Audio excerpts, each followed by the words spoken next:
Doctor साहब, मैं बांझ नहीं हूँ, मेरे तो 2 बच्चे हैं। पर डॉक्टर ने मुझे यकीन दिलाया कि हमने आपके 2-2 बार टेस्ट करवाए हैं, आप पहले से ही बांझ हैं और औलाद पैदा नहीं कर सकते। ये सुनकर तो मेरा दिमाग ही घूम गया।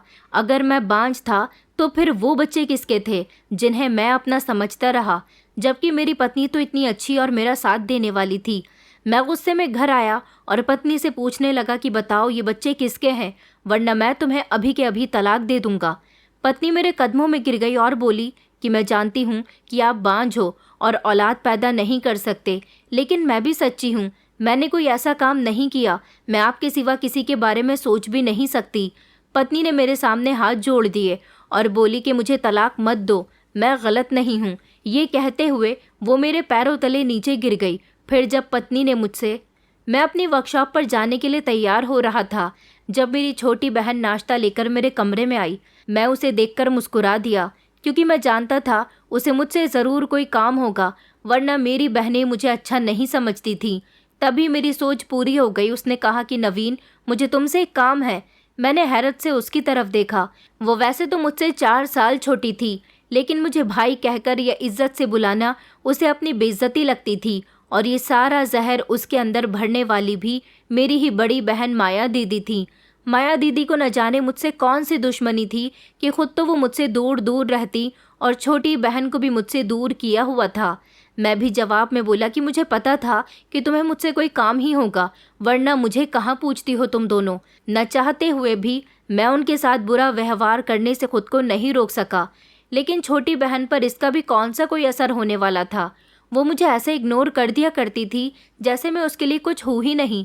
तभी वो भी बदतमीजी से बोली कि ज़्यादा बातें मत करो तुम, और माया दीदी ने जो कहा था वो करो जाकर। आखिरकार पापा और दादा के प्यारे जो हो, वो ऐसे ही बहुत बदतमीजी से मुझे जवाब देती। ये बात कहकर वो कमरे से चली गई और मैं सिर्फ गहरा सांस भरकर रह गया। माया दीदी घर की पहली औलाद थी जिनका बहुत बड़ा दर्जा था। उनकी जन्म पर बहुत ही खुशियाँ मनाई गई थी। वो घर भर की लाडली और प्यारी थी, और शायद इसकी वजह से ही वो बहुत घमंडी भी हो गई थी। अपनी ख्वाहिश हर हाल में पूरी कराना और अपने आगे किसी को कुछ ना समझना उन्होंने शुरू कर दिया। फिर जब वो 7 साल की हुई तो मैं पैदा हो गया। 7 साल बाद घर में फिर से औलाद हुई, और वो भी लड़का। तो दादा और पापा की खुशी का अब कोई ठिकाना ही नहीं रहा। मेरे पापा भी अपने घर के इकलौते लड़के थे, इसीलिए मेरे जन्मदिन पर दादा ने बहुत खुशियाँ मनाई। आखिरकार फैमिली को वारिस जो मिल गया था। मुझे सबने बहुत प्यार किया, मेरी हर बात पूरी करी, और यही चीज़ मेरी माया दीदी को अच्छी नहीं लगा करती थी। वो इस बात से जलती थी। उन्हें ऐसा लगता था कि मेरे आने की वजह से अब उनकी अटेंशन कम हो रही है, इसलिए उन्होंने मेरे साथ अजीब से ज़िद बांध ली। जब मम्मी मेरे पास नहीं होती तो वो मुझे ज़ोर से चुटकी काट देती या थप्पड़ मारकर गायब हो जाती, और मैं घंटा भर वहीं पर पड़ा रोता रहता। मुझे रोता देख माया दीदी को बहुत ही अच्छा लगता था।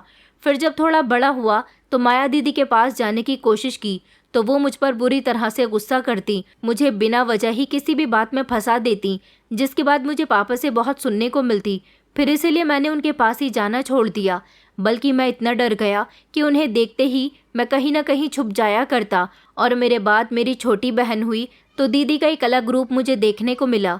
माया दीदी छोटी बहन को गोद में लिए फिरती और प्यार से उसको लोरी भी सुनाती, बल्कि मेरी छोटी बहन मम्मी के पास कम और दीदी के पास ही ज़्यादा रहती थी।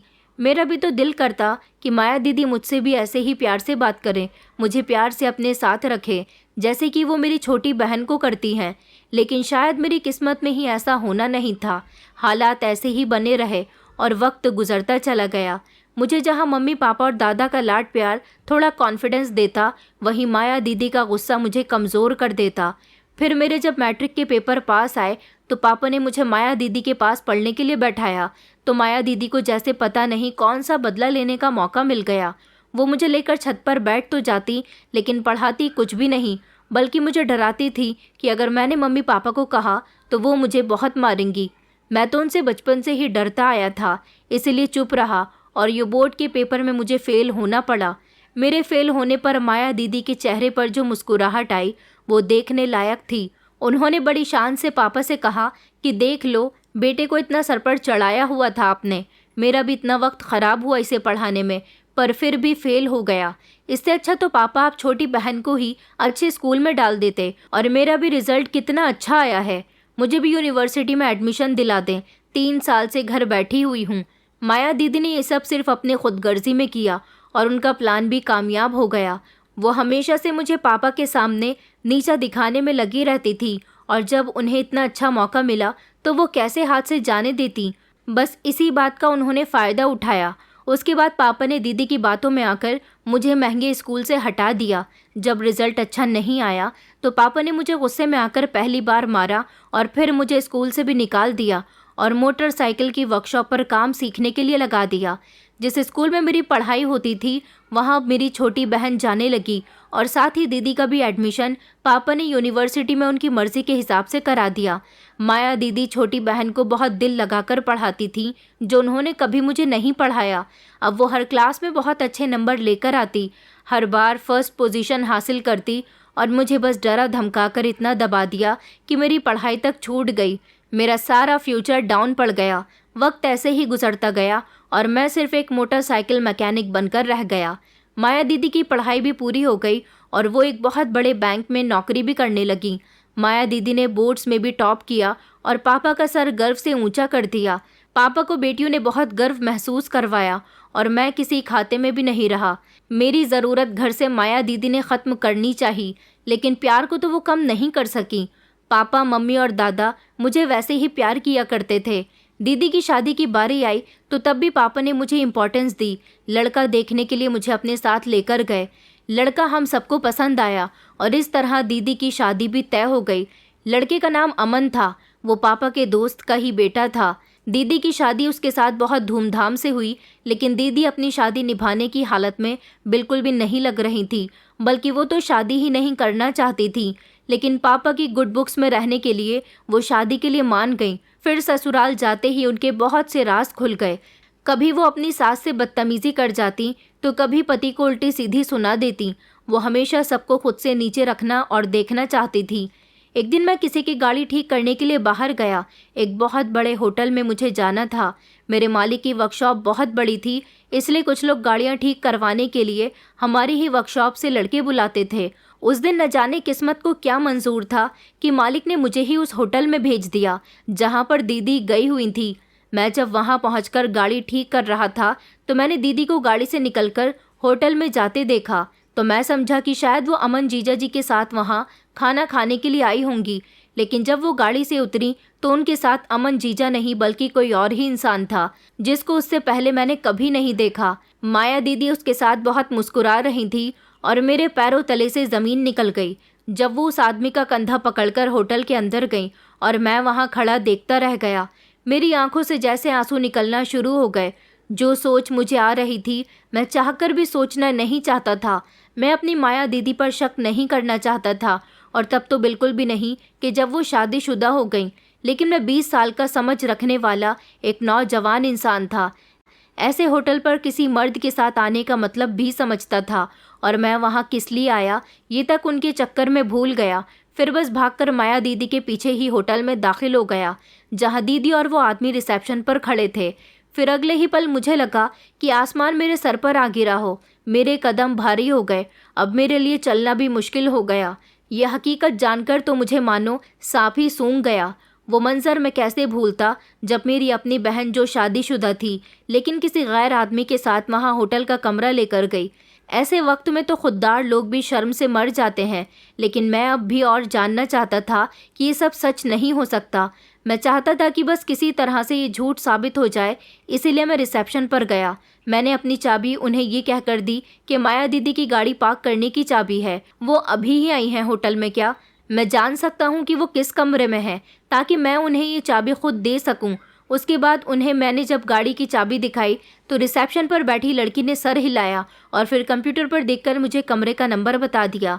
मैं बहुत हैरान था कि वहाँ जाऊँ या नहीं, लेकिन मुझे पूरा सच जानना ही था, वरना मुझे बेचैनी लगी रहती। फिर चाहे मुझसे दीदी जितनी नफरत कर लेती, लेकिन वो मेरी बड़ी बहन थी। उन्हें यूँ मैं अपनी ज़िंदगी बर्बाद करने तो नहीं दे सकता था। उसके बाद बड़ी मुश्किल से मैं उस बताए गए कमरे के सामने पहुंचा। मैं कमरे में जाना चाहता था, लेकिन मेरे कदम आगे बढ़कर फिर रुक जाते, क्योंकि मेरे दिल में अब भी दीदी पर एक भरोसा था जिसे मैं कायम रखना चाहता था। लेकिन वो वक्त भरम रखने का नहीं, वो वक्त सच देखने का था, एक भाई की तरह हालात को समझने का था। मैंने जब कमरे के दरवाजे के हैंडल पर हाथ रखा तो वो खुलता चला गया। वो लोग शायद दरवाजे को लॉक करना भूल गए थे, और जैसे ही मैं कमरे में दाखिल हुआ मेरे पैरों तले से ज़मीन निकल गई, आंखें फटी की फटी रह गईं। मैं खड़े खड़े समझ गया था उस भरी जवानी में मेरे दिल में वो दर्द उठा कि लगा अगले ही पल दिल जैसे बंद हो जाएगा।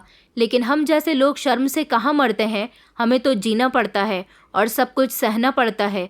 मुझे वहाँ देखकर माया दीदी भी बौखला गईं और जल्दी से बड़ी सी शॉल से खुद को ढकने लगीं। वो सोच भी नहीं सकती थी कि मैं वहाँ आ जाऊँगा और उन्हें यूँ रंगे हाथों पकड़ लूँगा। ये सब देखने के बाद मुझ में वहाँ खड़े होने की भी हिम्मत नहीं बची, और ना ही मैं वहाँ पर वो वाला भाई था जो खुददार बनकर वहाँ खड़े खड़े बहन को मार डालता। मेरी तो अकल तक सुन पड़ गई, पर दिमाग में आंधियाँ चलने लगी। मैं फ़ौरन से पलटा और वहाँ से भागता चला गया, इतनी तेज़ जैसे मेरे पीछे कोई भूत आ गया हो। मेरी आंखों से आंसू बह रहे थे और दिल में दर्द की बहुत आवाज़ उठ रही थी। मैं कभी सोच भी नहीं सकता था कि माया दीदी को इस तरह से देखूंगा। वो सबको धोखा दे रही थी, और सबसे ज़्यादा अपने पति यानी कि अमन जीजा को। लेकिन जैसे उन्हें तो एहसास ही नहीं था। होटल से निकलकर मैं तेज़ तेज़ फुटपाथ पर चल रहा था। मेरे आसपास क्या हो रहा है क्या नहीं, मुझे इससे कोई फ़र्क नहीं हो रहा था। मैं बस भागता चलता रहा, जब कोई पीछे से बार बार हॉर्न बजाता और फिर मेरे करीब आकर गाड़ी रोक ली। वो गाड़ी किसी और की नहीं बल्कि माया दीदी की गाड़ी थी, और वो तेज़ी से गाड़ी से निकली। उन्होंने खूंखार नज़रों से मुझे देखा, मेरा हाथ पकड़कर मुझे खींचकर गाड़ी में बैठाया और सीट बेल्ट बांधकर खुद ड्राइविंग सीट संभाल ली। फिर मुझसे बोली कि देखो नवीन, तुम किसी को कुछ नहीं बताओगे। तुम्हें ऐसा बनना होगा कि जैसे तुमने कुछ नहीं देखा न सुना, समझे? वरना मैं क्या क्या कर सकती हूँ तुम सोच भी नहीं सकते। वो मुझसे ऐसे बात कर रही थी जैसे उन्होंने बहुत बड़ा काम किया हो। तभी मैंने कहा कि मैं तो सबको ज़रूर बताऊंगा। माया दीदी, मैं कोई छोटा बच्चा नहीं हूँ, 20 साल का जवान लड़का हूँ जिसे सब समझ है। आपके काम में सबको ज़रूर बताऊंगा, मैं चुप नहीं रहूँगा। आप शुक्र करें कि मैं वहाँ से चला आया, वरना ऐसी बातों पर भाई बहनों को जान से मार देते हैं। फिर मेरी बात पर उन्होंने मुझे यूँ देखा जैसे कोई बहुत अनहोनी बात सुन ली हो, और फिर हंसने लगी कि बोली कि तुम मुझे मारोगे, कल के बच्चे होकर तुम मुझे आंखें दिखाओगे और मुझे यूँ धमकियाँ दोगे। अब किसी को कुछ बताने के काबिल रह सकोगे जब तो बताओगे ना। अब देखो मैं तुम्हारे साथ क्या करती हूँ। मैं उनकी बात से घबरा गया। गाड़ी हाईवे से जा रही थी जब माया दीदी ने मुझे खा जाने वाली नज़रों से देखा और हाथ माथे तक ले जाकर बाएं बोलते हुए वो गाड़ी से कूद गई, और मैं ड्राइविंग सीट पर भी नहीं था और मेरा सीट बेल्ट खुलने लगा। मुझसे गाड़ी कंट्रोल ही नहीं हुई। मैंने स्टीयरिंग को तेज़ी से पकड़कर सिचुएशन संभालने की कोशिश करी तो अचानक सामने से आते हुए ट्रक के साथ गाड़ी का एक ज़ोरदार एक्सीडेंट हुआ। मैं घबराहट में सामने से आता हुआ ट्रक देख ही नहीं सका, और फिर कुछ शीशे टूटकर मेरे जिस्म में घुस गए। मेरे जिस्म से खून बहने लगा। मौत को अपनी आंखों के सामने खड़े देखकर मैं डर गया, और फिर मेरी आंखें बंद हो गईं। फिर आखिरी बार आसमान की तरफ देखकर ऊपर वाले से बस एक ही शिकायत करी, क्या बहनें ऐसी भी होती हैं? मैंने तो सुना बड़ी बहनें तो माँ जैसी होती हैं। फिर मेरी किस्मत में बहन मौत बनकर क्यों भेजी गई? उसके बाद न जाने कितने वक्त तक मैं दुनिया से बिल्कुल बेखबर रहा। आखिरी बार मेरी आंखें सड़क पर बंद हुई थी, और जब दोबारा मैंने अपनी आंखें खोली तो खुद को सफ़ेद 4 दीवारों के बीच में बेड पर लेटा हुआ पाया। मुझे लगा कि मैं मर चुका हूँ, लेकिन उसी वक्त कमरे का दरवाज़ा खुला और ग्रीन यूनिफॉर्म में नर्स अंदर दाखिल हुई।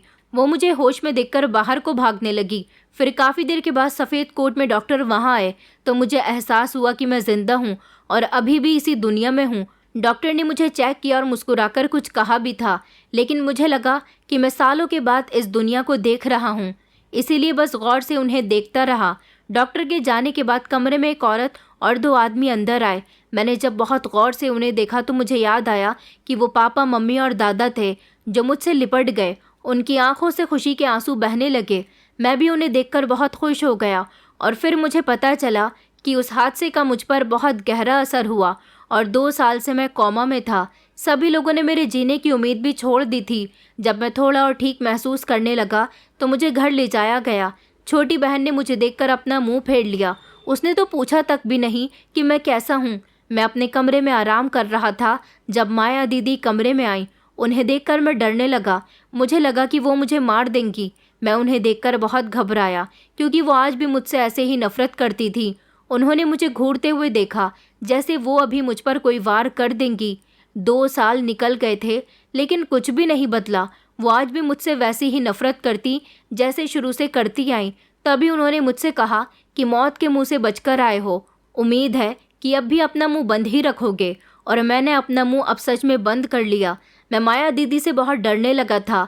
मेरी सेहत कुछ ठीक हुई तो मैं दोबारा से काम पर जाने लगा। मेरे मालिक ने मुझे दूसरे शहर यानी दुबई जाकर काम करने की ऑफ़र दी तो मैंने फ़ौरन हामी भर दी। मैं तो वैसे भी किसी तरह से यहाँ से बस जाना चाहता था। हाँ, ये आसान तो नहीं होता कि अपना शहर छोड़कर किसी दूसरे शहर में रहकर काम करो। अपना घर बार छोड़कर रहना मुश्किल होता है, लेकिन मैं कोशिश कर रहा था कि बस किसी तरह यहाँ से निकल जाऊँ, क्योंकि हर गुजरते दिन के साथ माया दीदी से मेरा डर और भी ज़्यादा बढ़ता जा रहा था। दीदी जब अपने 1 साल के छोटे बेटे के साथ हमारे घर पर आती तो मैं कोशिश करता कि मैं घर से बाहर ही रहूं। मैं खुद को अपने काम में बिजी रखता। जब एक दिन मुझे अमन जीजा जी का फ़ोन आया। वो माया दीदी की अक्सर ही अपने ससुराल में लड़ाई झगड़ने की बातें मुझे बताते थे, जो कि पापा किसी न किसी तरह से सुलझा देते थे। लेकिन इस बार शायद बहुत झगड़ा हो गया। तभी अमन जीजा ने पापा की जगह मुझे फ़ोन किया। मैं जानना तो नहीं चाहता था, लेकिन अमन जीजा की आवाज़ की लड़खड़ाहट से मैं बहुत परेशान हुआ और सारा काम छोड़कर बस भागा भागा दीदी के ससुराल पहुंचा। फिर जो बात अमन जीजा ने मुझे बताई, जिसे सुनकर मेरे पैरों तले से ज़मीन निकलती चली गई और मैं अंधे विश्वास की आंखों से बस दीदी को देख रहा था। मेरी दीदी की गोद में 1 साल का बेटा था, जिसे देखकर मुझे लगा कि शायद वो अब अपने बेटे की खातिर और अमन जीजा से अपने रिश्ते से वफादारी करेंगी। लेकिन मैं गलत था। दीदी ने तो शुरू दिन से ही इस रिश्ते को नहीं माना और अपने बेटे के होने के बाद भी वो इस रिश्ते को अपनी ज़िंदगी में कोई इम्पोर्टेंस नहीं देती थी। और ऊपर से वो थोड़ा सा भी शर्मिंदा नज़र नहीं आई, बल्कि ऐसे खड़ी थी जैसे बहुत अच्छा काम किया हो। मैंने नज़रें झुकाए उनसे कहा कि दीदी, आप शादीशुदा हैं और आपको शर्म नहीं आई ये सब करते हुए? पर उन्होंने मुझे बहुत नफ़रत की निगाह से देखा। मैं तो उनकी नज़रों से ही डर गया। जो कुछ 2 साल पहले हुआ उसमें तो उन्होंने मुझे मार देने की कोशिश भी की थी, लेकिन आज उनका भांडा फूट ही गया। अब बात सब तक पहुंचने वाली थी। इस सब के बाद भी दीदी बहुत ज़्यादा तसल्ली में थी और बोली, ये खुददार भाई बनने की कोशिश मेरे सामने मत करो। मैं तुम्हें अपना भाई नहीं समझती, और दूसरी बात ये कि ना ही मैं तुम्हारी बहन हूँ, इसलिए तुम्हें शर्मिंदगी महसूस करने की भी ज़रूरत नहीं। मैं पापा के सामने तो बोल नहीं पाती और मेरे पापा वैसे भी सिर्फ तुम्हारी सुनते हैं, और तुमसे मदद मांगना मेरी बेइज्जती थी, इसलिए मैंने अपने लिए ये रास्ता खुद ही तलाश किया। पापा की बात मान लेना मेरी मजबूरी थी। तो अब मेरी ज़िंदगी में कोई इंटरफेयर ना करे, वरना अंजाम तुम खुद जानते हो। वो बहुत गर्व से ये सब कुछ कह रही थी, जैसे उन्होंने जो किया वो बहुत अच्छा था। मुझे एक बार फिर से उस दिन से डराने लगी जब उन्होंने मुझे अकेला उस कार से मारने के लिए छोड़ दिया था। उधर अमन जीजा जी भी उन्हें गुस्से में देखकर रह गए और फिर खड़े खड़े ही उन्होंने माया दीदी को तलाक दे दी, अपने बेटे को उनसे छीन लिया, फिर दीदी को मेरे साथ चलता कर दिया। मैंने दीदी के चेहरे पर अपना घर टूटने की और अपने छोटे से बच्चे से अलग होने का थोड़ा भी पछतावा नहीं देखा, बल्कि वो अपना बैग पैक करके मेरे साथ चलती बनी और एक बार अपने बच्चे को पीछे मुड़कर भी नहीं देखा, न उसके बारे में सोचा, बल्कि मैंने ही उनकी बिखरी हुई तस्वीरों को उठाया जिनमें दीदी किसी और आदमी के साथ बहुत करीब नजर आ रही थी। और उस मर्द को मैं अच्छे से जानता था। ये वही था जिसके साथ 2 साल पहले मैंने दीदी को देखा। वो उस इंसान के लिए सबको धोखा दे रही थी जो उनके लिए कभी सीरियस ही नहीं था। वो तस्वीरें भी ऐसी थी कि अगर पापा उन्हें देख लेते तो उन्हें हार्ट अटैक ही आ जाता। दीदी पर उन्हें बहुत गर्व था, लेकिन दीदी ने तो किसी चीज़ की भी परवाह नहीं की। मैं बाहर आया तो दीदी गाड़ी में अपना सामान रख रही थी। उनकी गाड़ी से मेरी कोई अच्छी यादें नहीं रहीं और ना मैं उनकी गाड़ी में बैठना चाहता था, लेकिन क्या करता, मजबूरी थी। मुझे उनके साथ घर भी तो जाना था और रास्ते में उन्हें समझाने की अपनी नाकाम कोशिश भी करके देखनी थी, चाहे बदले में वो मुझे मार ही क्यों न डालती। फिर मैं जल्दी से गया और दीदी के बराबर वाली सीट पर बैठ गया। परेशानी से वो मुझे देखती और गाड़ी अमन जीजा जी के घर से निकाल ली। तब मैंने उनसे कहा कि दीदी, अब पापा ये सब सुनेंगे तो उन्हें बहुत सदमा पहुंचेगा। वो आपको बहुत प्यार करते हैं, लेकिन इस पर उन्होंने मुझे तो चुपचाप करवा दिया। पर अब अमन जीजा जी और उनके घर वाले चुप नहीं बैठने वाले। वो पापा को ज़रूर सब कुछ बता देंगे और फिर पापा क्या कर गुजरेंगे। मैं ये सब सोचकर बहुत परेशान हुआ। मैं भी पागल था जो उस किस्से को भूलकर फिर से उनको समझाने की गलती करने लगा। तो वो जवाब में बोली कि मैं भी यही चाहती हूँ कि सब कुछ जान ले, जभी तो अच्छा होगा और मेरी शादी उससे कर देंगे जिसे मैंने हमेशा से पसंद किया। वो जब सेटल नहीं था इसलिए पापा को मैं उसके बारे में नहीं बता सकी और मेरी शादी उससे नहीं हुई, अमन से हो गई। वो ये सारी बात ऐसे बोल रही थी जैसे उन्हें किसी भी चीज़ से कोई फ़र्क नहीं पड़ता, बस अपनी ज़िंदगी के लिए खुदगर्ज हो गई। फिर जब हम घर पहुँचे तो हमसे पहले डिवोर्स के पेपर्स और वो तस्वीरें घर पहुँच गई थी। पापा तो बहुत गुस्से में जले भुने बैठे थे, उन्हें बहुत गुस्सा आ रहा था। तभी उन्होंने खींचकर थप्पड़ दीदी के मुंह पर मारा, लेकिन दीदी पर उसका भी कोई असर नहीं हुआ। उसके बाद उन्हें मम्मी से भी मार पड़ी, लेकिन वो टस से मस नहीं हुई। अपने व्यवहार पर उन्होंने कोई पछतावा नहीं किया। उन्हें मार मार कर पापा भी थक गए और साफ कह दिया कि किसी भी कीमत पर वो उस लड़के से उनकी शादी नहीं करेंगे। बल्कि पापा ने इस बार मेरी शादी करने का फैसला कर लिया। मैं तो हैरान रह गया कि इस बीच में मेरी शादी कहाँ से आ गई, लेकिन पापा फैसला कर चुके थे। उनका एक दोस्त था जो दूसरे शहर में रहता था अपनी बेटी सेजल के साथ। सेजल का दुनिया में उसके पापा के अलावा कोई नहीं था। सेजल एक यूनिवर्सिटी में पढ़ती थी और पढ़ाई पूरी करते टाइम पापा के दोस्त की डेथ हो गई, तो सेजल बिल्कुल अकेली रह गई थी। पापा उसे सहारा भी देना चाहते थे, इसीलिए मेरी शादी सेजल से करवा दी। मैंने सेजल को शादी की रात से पहले कभी नहीं देखा। जैसे ही मैंने शादी की रात उसका घूंघट उठाया तो जैसे पलक तक झपकना भूल गया। वो बहुत ज़्यादा खूबसूरत और प्यारी थी। उसके चेहरे पर बहुत ही मासूमियत फैली हुई थी। मैं तो उसे देखता ही रह गया। पर मुझे अपनी किस्मत पर गर्व हुआ कि मुझे किस कदर खूबसूरत पत्नी मिली। वो सिर्फ खूबसूरत ही नहीं बल्कि आदत की भी बहुत अच्छी थी। मेरे पूरे घर को जैसे उसने स्वर्ग बना दिया। हर एक से प्यार से बात करना, सबका ख्याल रखना तो जैसे वो अपना फ़र्ज़ समझती, और उसकी वजह से ही हमारे घर का माहौल भी अब बहुत अच्छा हो गया। वो खुद भी थी ही इतनी प्यारी और अच्छी, लेकिन माया दीदी और छोटी बहन तो उसे आंख भर नहीं देखती थी। छोटी बहन किसी न किसी बात को लेकर सेजल पर भड़क जाती, जबकि दीदी तो अपनी दुनिया में ही मगन रहती। पापा ने उनका घर से बाहर आना जाना बंद किया हुआ था, इसलिए वो ज़्यादातर अपने कमरे में ही रहती और कभी निकलती तो मम्मी से लड़ने लगती, कभी सेजल से उलझ जाती। उन्हें उस लड़के से शादी करनी थी, लेकिन मम्मी पापा नहीं मान रहे थे। जब मम्मी पापा से मायूस हो गई तो दीदी ने मुझसे बात की और मुझसे कहा कि मैं पापा को उस लड़के के लिए मनाऊं। उन्हें लगता था कि पापा मेरी हर बात मान लेते हैं और सिर्फ मेरे कहने पर ही वो उनकी शादी भी उससे कर सकते हैं।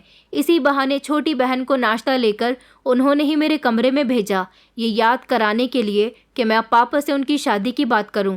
मुझे तो दीदी को देख देख कर बहुत हैरत होती, जो अपने बेटे के लिए बिल्कुल नहीं तड़पती, जो इतना छोटा सा था। जिस वक्त बच्चे को माँ की ज़रूरत होती है तब वो उसे छोड़े बैठी थी और उस लड़के से शादी के लिए वो कुछ भी करने को तैयार थी। खैर, मैंने उनके कहने पर पापा से बात की, लेकिन पापा ने भी मेरी एक नहीं सुनी। वो किसी भी कीमत पर दीदी की शादी उस लड़के से करने को तैयार नहीं थे। और मैं हैरान कि दीदी इतनी बेबस कब से हो गई कि मम्मी पापा की इजाज़त का इंतज़ार करने लगी, जबकि हकीकत तो ये थी कि वो लड़का एक पढ़ी लिखी फैमिली से था जो भागकर गई लड़की को बिल्कुल अपना नहीं सकता। इसलिए दीदी पापा पर दबाव डाल रही थी। दीदी की शादी के लिए तो पापा नहीं माने, लेकिन मेरे बाहर के जाने की बात हो गई। जो पहले बाहर जाने के लिए इतना एक्साइटेड था, अब मेरा सेजल को छोड़कर जाने का दिल नहीं कर रहा था। सेजल जैसी लड़की को भला कौन छोड़कर जाना चाहता, लेकिन मजबूरी थी, मेरा जाना ज़रूरी था। और इस तरह सबसे विदा होकर दुबई चला गया। उसके बाद हर रोज़ यहाँ से सेजल को वीडियो कॉल करता, ऑडियो कॉल करके बातें करता। मुझे गए हुए अभी कुछ ही दिन हुए थे कि एक दिन सेजल की कॉल आई तो वो मुझे बहुत परेशान सी लगी। जब मैंने पूछा सेजल, तो जो बात उसने मुझे बताई वो सुनकर मेरे पैरों के नीचे से ज़मीन निकल गई। सेजल ने बताया कि वो उम्मीद से है, और ये इतनी बड़ी खुशी मेरे लिए बहुत बड़ी थी। मेरा दिल चाहा कि मैं किसी तरह उड़कर सेजल के पास चला जाऊं और बच्चे होने तक उसका खूब ख्याल रखूं, लेकिन मजबूरी थी, मैं जा नहीं सकता। पर फिर भी रोज़ सेजल से फ़ोन पर बातें करता। सेजल को अब 5वां महीना चल रहा था जब उसने मुझे फ़ोन करके अपने बाहर जाने की इजाज़त ली। वो जिस यूनिवर्सिटी में पढ़ती थी वहाँ की एक उसकी फ्रेंड की तबीयत ठीक नहीं थी, इसलिए उन्होंने सेजल को बुलाया। मैं परेशान भी था कि वो उस हालत में वहाँ कैसे रहेगी, पर मैं उसे रोकना भी नहीं चाहता था, क्योंकि इतने साल में पहली बार उसने खुद से कुछ मांगा तो मैं उससे कैसे मना करता। इसलिए मैंने उसे इजाज़त दे दी। मम्मी पापा को वहीं छोड़कर वो अपने शहर चली गई। मैं रोज़ ही उससे बात करता और अचानक से 2 दिन तक मेरी उससे बात नहीं हुई तो मैं परेशान हो गया। मम्मी पापा भी परेशान थे कि उसका नंबर नहीं लग रहा। पापा को मैंने सेजल के शहर जाने को कहा और पापा जाने ही वाले थे कि सेजल की यूनिवर्सिटी से फ़ोन आ गया। सेजल की तबीयत 7वें महीने में ख़राब हो गई थी और इसीलिए डिलीवरी जल्दी करनी पड़ गई। उसके बाद मम्मी पापा फ़ौरन से सेजल के पास पहुँचे। सेजल ने एक बहुत प्यारी सी बच्ची को जन्म दिया, जिसे देखकर सबका दिल भर आया। मैं सेजल का कैसे शुक्र अदा करता, उसने मुझे इतनी बड़ी खुशी दी। मम्मी पापा सेजल को साथ घर ले आए। मेरी बेटी तो जैसे सबकी आंखों का तारा बन गई। मम्मी पापा और दादा उसे नीचे नहीं छोड़ते, सबने उसे अपने सीने से लगा रखा। मैं भी बहुत खुश था और जल्दी से घर जाकर अपनी बेटी को अपने सीने से लगाना चाहता था, लेकिन छुट्टी नहीं मिल रही थी। मेरी बेटी कुछ महीने की हुई जब मेरी छोटी बहन की शादी पापा ने तय कर दी। वो लड़का पापा को पसंद था। इस तरह छोटी बहन की शादी जल्द ही हो गई। मैं बहुत खुश था कि मेरी बहन का घर बस रहा है और इससे भी ज़्यादा खुश था कि छोटी बहन के जाने से सेजल को अब थोड़ा सुकून भी मिलेगा, वरना वो ऐसी नंद थी जो भाभी का जीना दुश्वार कर देती है। छोटी बहन की शादी पर मैंने छुट्टी के लिए अप्लाई किया तो मुझे छुट्टी मिल गई। मैं वापस आया। सबसे पहले अपनी बेटी को गले से लगाया और फिर सेजल के कदमों में बैठकर उसके हाथ चूम लिए। सेजल मेरे लिए बहुत काबिल इज्जत थी, जिसने मुझे बाप बनने की खुशी दी। इतनी तकलीफ से गुजरकर उसने मुझे बाप बनाया तो वो ये इज्जत और प्यार तो डिज़र्व करती ही थी। मेरा ज़्यादा वक्त अपनी बेटी के साथ ही गुजरने लगा, इसलिए मैं दीदी से नहीं मिला। 1-2 बार सामना हुआ तो वो मुझे नज़रअंदाज कर गई, तो फिर मैंने भी उनसे ज़्यादा बात नहीं की। अब मैं कोई छोटा बच्चा नहीं रहा जो अपनी दीदी के लिए रोता रहता, उनसे डरता रहता। अब मैं एक बेटी का बाप बन चुका था और मुझे अपनी बेटी के सिवा किसी से कोई फ़र्क नहीं पड़ता। खैर, अब छोटी बहन की भी शादी हो गई तो मेरी वापसी का बुलावा भी आ गया। मैंने जाते हुए मम्मी पापा और दादा से वादा किया कि उन्हें वहाँ घूमने के लिए ज़रूर बुलाऊंगा कुछ ही टाइम में, और मैंने 2 महीने के बाद मम्मी पापा और दादा को वहाँ बुलाया।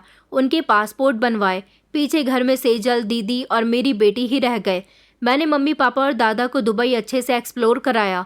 मुझे खुद को इतनी खुशी हुई और एकदम बहुत हल्का फुल्का महसूस कर रहा था। फिर 1 महीने के बाद तीनों वापसी चले गए। जब वो मेरे पास से वापस जा रहे थे तो पता नहीं क्यों मेरा दिल बहुत घबरा सा गया और दिल करा कि बस उन्हें रोक लूं। लेकिन उन लोगों को जाना ही था, वो तो चले गए। लेकिन उनके जाने के बाद जो खबर मुझ तक पहुंची उसने मेरी दुनिया हिलाकर रख दी। मेरे लिए सांस लेना भी मुश्किल सा हो गया। मेरे पैरों तले से ज़मीन निकल गई और सर से आसमान छिन गया। मेरे मम्मी पापा और दादा का ये आखिरी सफ़र था, ये आखिरी मुलाकात थी जो मैंने उनसे की, और फिर हमेशा के लिए वो मुझे छोड़कर चले गए। वहाँ से जाते हुए सफ़र के बीच में उनकी डेथ हो गई। मैं यूँ अचानक उनके अंतिम संस्कार में भी नहीं जा सका। फिर जल्दी ही छुट्टी करके रोता हुआ घर पहुँचा तो हर जगह मुझे दादा और मम्मी पापा की आवाज़ें ही सुनाई देती, जैसे वो अभी मुझे पीछे से आवाज़ दे रहे हैं। मेरी ज़िंदगी के बहुत ज़रूरी लोग मुझे छोड़कर चले गए। मैं पहली बार इतना फूट फूट कर रोया। मम्मी पापा और दादा तो मुझे छोड़कर जा चुके थे, अब मुझे दुबई वापस जाना था। मेरा जाने का बिल्कुल भी मन नहीं हो रहा था, लेकिन अपनी बेटी को अच्छा फ्यूचर देने के लिए मुझे जाना ही था, और फिर मैं चला गया। वहाँ जाने के कुछ टाइम के बाद जब सेजल के फिर से उम्मीद से होने का सुना तो खुशी बहुत ही बड़ी थी, लेकिन जैसे मैं खुश होना भूल गया। मेरे यहाँ बेटा पैदा हुआ। मैंने ऊपर वाले से शुक्र करा जिसने मुझे दूसरी बार भी औलाद देने की खुशी दी। मैं रोज़ सेजल से बात करता, अपनी बेटी और बेटे को देखता, लेकिन मैं अपनी मम्मी पापा को भी बहुत याद करता था। ऊपर वाले का शुक्र था कि सेजल की सूरत में मेरी ज़िंदगी में भी कोई ऐसा था जो मुझे अकेला नहीं छोड़ता। अगर वो नहीं होती तो अब तक मम्मी पापा के बाद मैं शायद ज़िंदा ही नहीं रह पाता। एक लंबी छुट्टी के बाद मैं घर आया तो सोचा कि अब दीदी को उनकी ज़िंदगी उनकी मर्ज़ी से जीने दूंगा। मैंने दीदी से कहा कि वो उस लड़के से शादी कर लें जिसे पसंद करती हैं और उससे कहें कि वो रिश्ता लेकर आ जाए, लेकिन दीदी ने मेरी बात को टाल दिया। तब मुझे लगा कि कोई बड़ी गड़बड़ी है।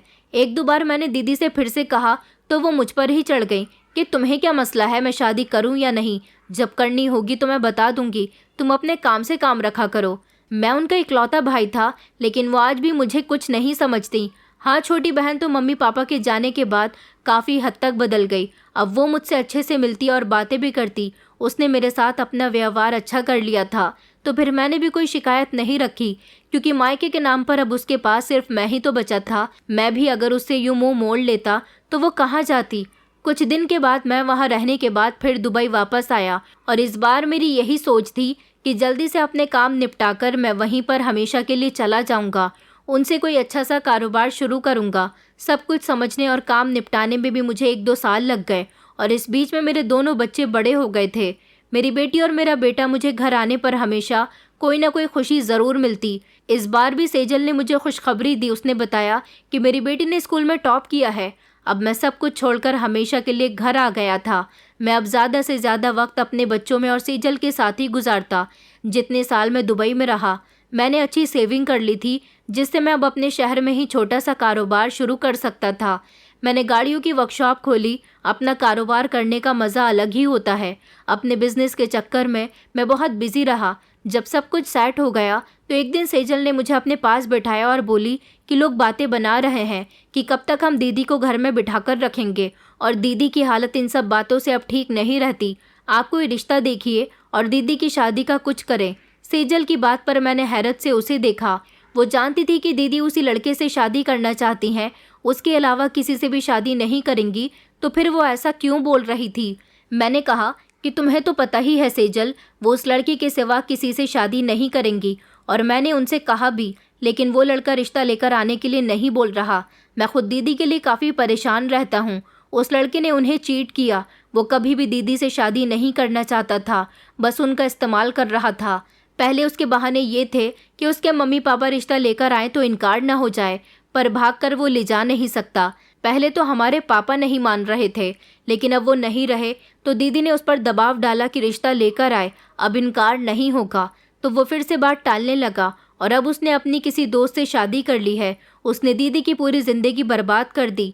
सेजल बोली कि दीदी बहुत डिप्रेशन में है नवीन, इसलिए मैं चाहती हूँ कि कोई हो जो उन्हें संभालने वाला हो और उन्हें समझने वाला हो। मैं जानता था कि वो लड़का ऐसा कुछ न कुछ ज़रूर करेगा, सो वो कर चुका। ये लड़के ऐसे ही होते हैं जो शादी के नाम पर सिर्फ औरत के साथ खेलते हैं, लेकिन उससे शादी नहीं करना चाहते। मैं दीदी के पास गया तो वो बहुत चुपचाप सी थी। मैंने बहुत बातें की, लेकिन उन्होंने मेरी किसी बात का जवाब नहीं दिया। आते हुए जब मैंने पूछा कि दीदी, आपके लिए कोई अच्छा लड़का ढूंढ लूँ तो आप शादी कर लेंगी या नहीं, दीदी कुछ पल मुझे ऐसे ही देखती रहीं, फिर उन्होंने सर हिला दिया। अब उनकी हिम्मत और उम्र दोनों बहस करने की स्टेज से निकल गए थे। उस लड़के के धोखे ने उन्हें बुरी तरह से तोड़कर रख दिया था। मैंने दीदी के लिए कोई अच्छा लड़का तलाश करना शुरू किया। आखिरकार एक रिश्ते वाली आंटी ने एक रिश्ता ढूंढ लिया। लड़की की उम्र 40 से ऊपर थी, लेकिन अभी तक शादी नहीं हुई थी। मम्मी पापा उसके मर चुके थे और एक कंपनी में अच्छी नौकरी भी करता था। कंपनी से मिले फ्लैट में ही वो रहता और बहुत ही समझदार इंसान लगा। मैंने दीदी की राय ली, लेकिन वो अब सब मुझ पर छोड़कर चुप हो गई थी और मैंने उसको हाँ कर दी। एक शाम दीदी की शादी हुई और वो अपने पति के साथ चली गई। मुझे जैसे सुकून का एहसास हुआ और मुझे महसूस हुआ कि मेरे फैसले से पापा की आत्मा भी बहुत खुश हुई होगी। शादी के 1 महीने के बाद दीदी घर आई तो उन्हें देखकर मैं सच में बहुत खुश हुआ। पहली बार जब दीदी मेरे गले लगी और इतना अच्छा लड़का ढूंढने पर मेरा शुक्रिया किया। वो लड़का बहुत ही अच्छा पति साबित हुआ और मैं अपनी दोनों बहनों को घरों में खुश और आबाद देखकर बहुत तसल्ली से और सुकून से था। मेरी दोनों बहनें अपने घर की हो गई थी और मेरी बेटी और बेटा दोनों ही बड़े हो गए। अपने काम में लगे रहने के बाद भी मैंने अपने बच्चों के लिए वक्त निकाला। उन्हें समय देता, उनको समझाता कि बहन भाई एक दूसरे की पहचान और ढाल होते हैं। मैं चाहता था कि मेरे बच्चों में वैसी दूरियां ना हों जैसी हम भाई बहनों में थीं, और दूरियों को ख़त्म करते करते ज़िंदगी के वो हसीन लम्हे निकल जाते हैं। मेरे बच्चों की परवरिश बहुत अच्छी तरह से हो रही थी और उसका सारा क्रेडिट सिर्फ मेरी पत्नी सेजल को जाता था, जिसने अपने जैसे ही बच्चों को भी बनाया। मेरे बच्चे सबकी बहुत इज्जत करते और अपनी दोनों बुआ को बहुत प्यार करते। मैंने देखा कि दीदी भी बहुत ज़्यादा बदल गई। वो जब भी हमारे घर आती तो ज़्यादा से ज़्यादा वक्त मेरे बच्चों के साथ ही होती और उन्हें अपने सीने से लगा कर रखती। वो रोते तो वो भी तड़प जाती और वो हंसते तो बहुत खुश होती। हर इतवार को वो ढेर सारे तोहफे लेकर आती और बच्चे भी उनके साथ बहुत अच्छा महसूस करते। मेरे घर का माहौल बहुत अच्छा हो गया था और इस अच्छे माहौल का सारा क्रेडिट मैं अपनी पत्नी सेजल को ही देता था। एक अच्छी पत्नी घर को स्वर्ग बना सकती है और मेरी पत्नी अच्छी ही नहीं, बहुत ख़ास थी। उसने मेरी पूरी ज़िंदगी ही बहुत अच्छी और सुकून से भर दी। लेकिन मेरी किस्मत इतनी भी अच्छी नहीं हुई अभी जितनी मैंने समझ ली। उस सब में कुछ बातें, कुछ हादसे ऐसे हो जाते हैं जो ज़िंदगी भर भी साथ नहीं छोड़ते और भेस बदलकर बदकिस्मत लोगों को फांस लेती है। वही बदकिस्मत इंसान मैं था, जिसे लगा कि ज़िंदगी अब बदल गई, सुकून से हो गई। पर उसके बाद तो मेरी ज़िंदगी और मुश्किल हो गई। एक ऐसी आंधी मेरी ज़िंदगी में आई जो मेरा चैन, मेरा सुकून सब उड़ा कर ले गई। मेरे पास तो गुरूर भी नहीं बचा, बल्कि मेरे पास तो कुछ बचा ही नहीं जिसके सहारे ज़िंदगी गुजार पाता। मेरी ज़िंदगी में सब कुछ ही ख़त्म हो गया था। ये एक नॉर्मल दिन था जब मैंने अपने रूटीन के हिसाब से सुबह उठकर अपने बच्चों को प्यार किया, उनके साथ नाश्ता किया, उन्हें गाड़ी में बैठाकर स्कूल ले जाने लगा। उससे पहले मैंने अपनी पत्नी का माथा चूमा, फिर निकल आया और बच्चों को स्कूल छोड़ने के बाद मैं वर्कशॉप पर ही चला गया था कि देख सकूं कि लड़के काम ठीक कर रहे हैं या नहीं। जब एक गाड़ी का लड़के ने बताया कि 2 दिन से आई हुई है लेकिन उनसे ठीक नहीं हो रही। मैंने गाड़ी ठीक करने के लिए खोली तो एक वायर मेरे हाथ में टकराई और चिंगारी ऐसे निकली जैसे मेरा हाथ बहुत जल गया। लड़के फ़ौरन से मेरे पास जमा हो गए, लेकिन मैंने उन्हें काम करने को कहा और ख़ुद गाड़ी लेकर हॉस्पिटल जाने के लिए निकल गया। जब बच्चों की टीचर की कॉल आई, मेरे बेटे के पेट में दर्द था, इसीलिए टीचर ने उसे ले जाने के लिए कहा। मैं हॉस्पिटल ही जा रहा था तो उसे भी साथ ही ले जाने लगा, डॉक्टर को दिखाने के लिए। फिर उसे स्कूल से लेकर मैं हॉस्पिटल गया, उसे बच्चों के डॉक्टर को दिखाया। उन्होंने कुछ दवाइयाँ दी और ड्रिप लगाने के लिए कहा। बेटे को ड्रिप लगाकर मैं भी अपनी पट्टी करवाने चला गया। अपने हाथ पर पट्टी वगैरह करवाकर मैं वापस वार्ड में आया तो डॉक्टर वहाँ मौजूद थे। मैं अपने बेटे के पास बैठा, उससे बातें करके उसका ध्यान हटाने लगा कि वो परेशान ना हो। जब एक डॉक्टर मेरे पास आया और मुझसे बोले कि तुम्हें दोबारा देखकर बहुत खुशी हुई, बल्कि इतनी अच्छी हालत में देखकर तो ज़्यादा खुशी हुई। जब डॉक्टर को देखा तो वो बहुत मुस्कुराकर बात कर रहे थे, लेकिन मैं उन्हें नहीं पहचाना। मैंने कहा कि सॉरी डॉक्टर, मैंने आपको पहचाना नहीं। वो बोले कि हाँ, तुम कैसे पहचानोगे, तुम तो सोए हुए थे जब मैंने तुम्हारा इलाज किया और पूरे 2 साल तक तुम सोते रहे। तुम जैसे नौजवान को मौत के मुंह में देखा तो बहुत दुख हुआ था, इसलिए तुम हमें याद रह गए। तो मैं भी मुस्कुरा दिया कि बहुत शुक्रिया डॉक्टर, आपकी वजह से ही तो मुझे भी ये दूसरी ज़िंदगी मिली है। मैंने भी खुले दिल से उनका शुक्रिया किया और ये सच था, वरना दीदी ने तो मुझे मारने में कोई कसर नहीं छोड़ी थी। वो बोले कि ये बच्चा किसका है। डॉक्टर ने बेटे को देखकर कहा तो मैंने उसके माथे पर प्यार करते हुए उन्हें बताया कि ये मेरा बेटा है। डॉक्टर बोले कि अच्छा, तो तुमने लड़का अडॉप्ट किया है, अच्छी बात है। डॉक्टर मुस्कुरा दिए, लेकिन ना जाने क्यों मुझे बहुत ही अजीब लगा। मैं बोला कि नहीं डॉक्टर, ये तो मेरा अपना बेटा है, मेरे 2 बच्चे हैं, एक ये और एक बेटी। मेरी बात पर डॉक्टर मुस्कुराने लगे और फिर जो डॉक्टर ने मुझे बताया वो सुनकर मेरे पैरों तले से भी ज़मीन निकल गई। उन्होंने कहा कि नवीन, क्या आपको पता नहीं कि आप बाप नहीं बन सकते, क्योंकि उस एक्सीडेंट में आपकी जान तो बच गई थी, लेकिन ये बहुत ही बड़ा नुकसान हुआ कि आप कभी बाप नहीं बन सकते। मैंने आपकी बड़ी बहन को ये सब कुछ बताया था, उन्होंने ही आपके पापा को बताने से मना किया। ये सुनते ही जैसे मैं आंधियों की तेज़ी में आ गया। डॉक्टर बहुत हैरान थे। अगर मैं बाप नहीं बन सकता और मेरे 2 बच्चे कैसे थे, क्या सेजल ने मुझे धोखा दिया?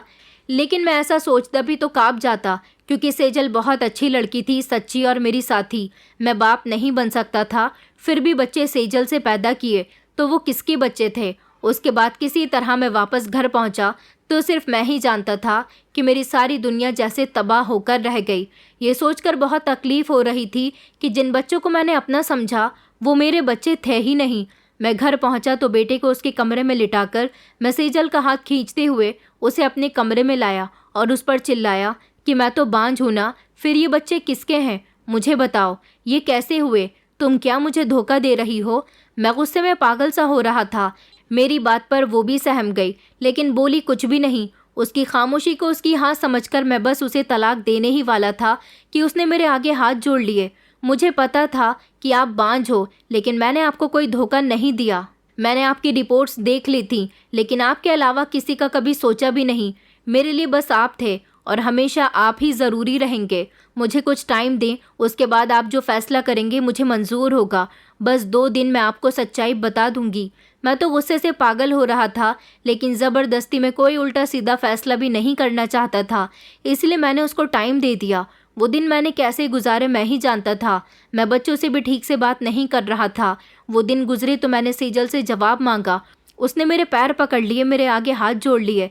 मैं हैरान रह गया। उसने बताया कि ये बच्चे किसी और के नहीं बल्कि माया दीदी के हैं। ये सुनकर मैं काँप कर रह गया। सेजल ने बताया कि माया दीदी शादी से पहले उस लड़के से मिला करती थी जो उन्हें पहले से पसंद था, और जब दीदी को पता चला कि वो माँ बनने वाली हैं तो वो घबरा गई और उस वक्त यही हाल नज़र आया कि बच्चा मेरी गोद में डाल दिया जाए। इस तरह दीदी ने सेजल को मेरी रिपोर्ट्स दिखाई तो ना चाहते हुए भी सेजल मान गई। वो मुझे कामयाब इंसान की तरह देखना चाहती थी जिसे कभी ये पता ही न चले कि मैं बाप नहीं बन सकता। इसलिए दीदी के कहने पर ही वो अपने शहर गई थी और माया दीदी किसी ट्रिप के बहाने से घर से चली गई। और इस तरह मेरी पहली बेटी पैदा होने के बाद भी दीदी को कुछ अकल नहीं आई। उसके बाद भी वो अपनी जगह पर नहीं आई, बल्कि वो उससे फिर से मिलने लगी और फिर से वो उम्मीद से हो गई। इस बार घर में मम्मी पापा भी नहीं थे तो आसानी से बेवकूफ़ बनाकर दूसरा बेटा पैदा कर लिया। और फिर बेटा हुआ तो दीदी को कुछ अकल आई। तब उन्हें समझ आया कि वो लड़का सिर्फ उनसे ऐसे ही मिलना चाहता है, शादी नहीं करना चाहता। दीदी ने उस लड़के से सब कुछ ख़त्म कर लिया, लेकिन उन्होंने बच्चों को मेरी गोद में डाल दिया।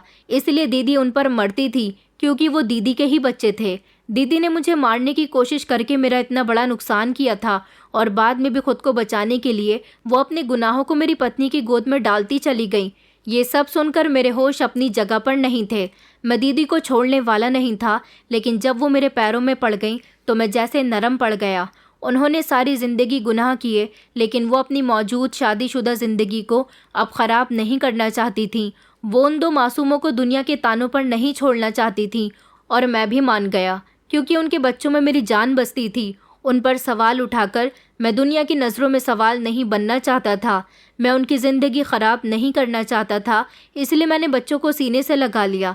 लेकिन मैं इतना कर सकता था कि दीदी को माफ़ कर देता। ज़िंदगी में उन्होंने मेरे साथ बहुत बुरा किया, जिनकी माफ़ी उन्हें नहीं मिल सकती। उनका जब दिल करता वो बच्चों से मिलने आ जाती, लेकिन मैं उनसे नहीं मिलता। मैं उन्हें सिर्फ ऊपर के दिल से माफ़ कर चुका था, लेकिन उनके बच्चे भी मुझे अपनी जान से ज़्यादा प्यारे थे। मैंने उन्हें फिर से अपने बच्चे समझ लिया और सेजल के कंधे पर सर रखकर अक्सर रोकर दिल हल्का कर लेता। सेजल जैसी पत्नी मिलना बहुत मुश्किल था और मैं खुशनसीब था कि जैसी वो मिली, मेरी हर कमी के बावजूद वो मेरे साथ वफादार रही। उससे बढ़कर औरत में और क्या खूबी हो सकती है। सेजल ही मेरा सब कुछ थी, मेरी ज़िंदगी, मेरी पत्नी, मेरी दोस्त, जिसका साथ मेरे लिए सब कुछ था। दोस्तों, उम्मीद करती हूँ आपको हमारी कहानी पसंद आई होगी। कहानी पसंद आई है तो वीडियो को लाइक करें, चैनल पर नए हैं तो चैनल को सब्सक्राइब करें और हाँ, नोटिफिकेशन बेल को ज़रूर दबाएं ताकि अगली अपडेट सबसे पहले आपको मिले।